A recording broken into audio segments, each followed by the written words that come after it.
السلام علیکم، آپ دیکھ رہے ہیں کے نیوز ایچ ڈی۔ میں ہوں حارث علی شاہ گیلانی۔ چلتے ہیں آج کی اہم خبروں کی طرف۔ تازہ ترین خبروں سے باخبر رہنے کے لیے ہمارا چینل سبسکرائب کیجیے۔ لیے چلیں گے لاہور، جہاں سے رپورٹ کر رہے ہیں ہمارے نمائندے عرفان خان۔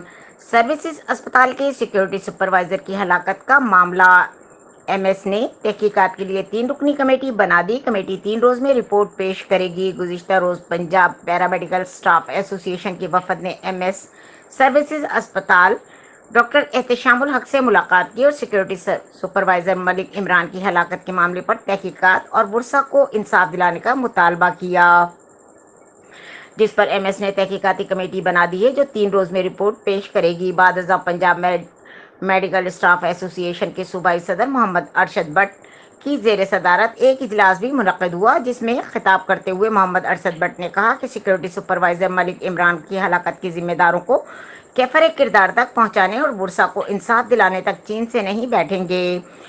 ایم ایس نے اس حوالے سے مکمل یقین دہانی کروائی ہے، جس پر ہم ان کے مشکور ہیں۔ اگر 3 روز میں معاملہ حل نہ کیا گیا تو ہفتے کو دوبارہ اجلاس طلب کیا جائے گا، جس میں ملک عمران سیکیورٹی سپروائزر کی ہلاکت کے واقعے کے خلاف بھرپور احتجاج کا لائحہ عمل تیار کیا گیا، جس میں آؤٹ ڈور سروس مکمل معطل کر کے احتجاج کیا جائے گا۔ امید کرتے ہیں ہسپتال انتظامیہ سیکیورٹی سپروائزر ملک عمران کے ورثاء کو انصاف کی فراہمی کے لیے تمام تر اقدامات اٹھائے گی۔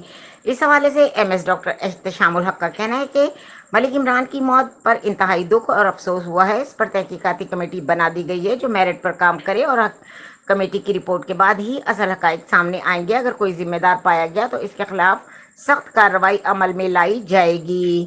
مزید خبروں اور اپڈیٹس کے لیے ہمارے ساتھ رہے گا۔ تب تک کے لیے اپنا خیال رکھیے گا۔ اللہ حافظ۔